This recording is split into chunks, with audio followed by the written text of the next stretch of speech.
গাইছ নমস্কাৰ, মোৰ মন্দিৰ ব্লগ চেনেললৈ আপোনালোকক স্বাগতম জনালোঁ। আৰু মই যে গৈ আছোঁ জগন্নাথ মন্দিৰ। আপোনালোকে ভিডিঅ'টো চাই থাকিব, ভাল পালে লাইক কমেণ্ট শ্বেয়াৰ আৰু চেনেলটো ছাবস্ক্ৰাইব কৰি দিবলৈ নাপাহৰিব। Thank U. বন্ধুসকল, ফাইনেলি আহি আমি পাই গ'লোহি জগন্নাথ মন্দিৰ। আৰু আহক ভিতৰলৈ সকলোৱে সোমাই যাওঁ। আৰু এইফালে সোমাই পোনপ্ৰথমে দেখিছোঁ এইফালে পূজা কৰি আছে।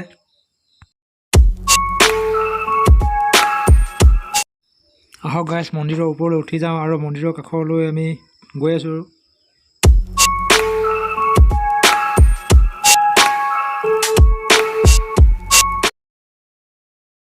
গাইছ এইফালে চাওক, বিষ্ণু মূৰ্তি ইমান সুন্দৰকৈ বনাই ৰাখিছে।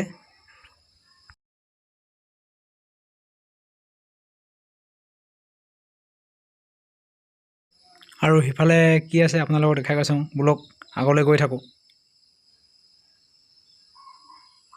আৰু এইফালে গৈ আছোঁ, চাওক এইফালে ৱালৰ কাষেৰে ইমান ধুনীয়া ধুনীয়া মূৰ্তি বনাই থৈছে। আৰু এইফালে মানুহ বহুত আছে।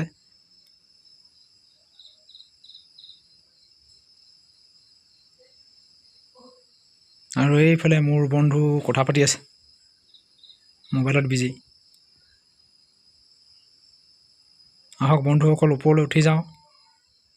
মন্দিৰৰ পিছফালৰ ভাগ অকণমান আপোনালোকক দেখুৱাওঁ বুলি ওপৰলৈ উঠি আহিছোঁ।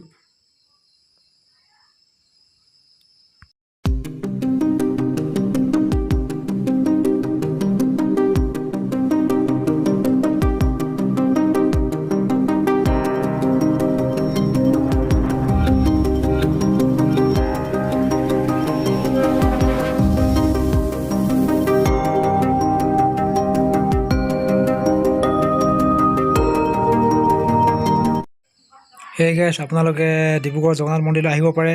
এতিয়া ডিচেম্বৰ আৰু জানুৱাৰী, এতিয়া মানুহ ফুৰিব পৰা ধুনীয়া মুকলি দিন। আৰু এতিয়া ধুনীয়াকৈ আহি পূজা পাৰ্বণ কৰিব পাৰেহি আৰু জগন্নাথ মন্দিৰত। আপোনালোকে আহক এবাৰ চাওকহি, ইমান ধুনীয়া ঠাই প্লেচ। আৰু ইয়াত আহি মনোৰঞ্জন কৰিব পাৰিব আৰু লগতে পূজা কৰা হ'ব আপোনালোকৰ। আৰু গাইছ, আজি বহুত গৰম, সেইকাৰণে মোৰ আজি ঘাম বৈ গৈছে, কপালত ঘামে ঘাম।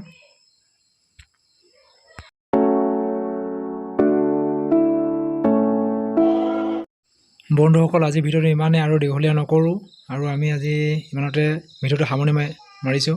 আৰু ভিডিঅ'টো চাই ভাল পালে লাইক কমেণ্ট শ্বেয়াৰ আৰু চেনেলটো ছাবস্ক্ৰাইব কৰি দিবলৈ নাপাহৰিব।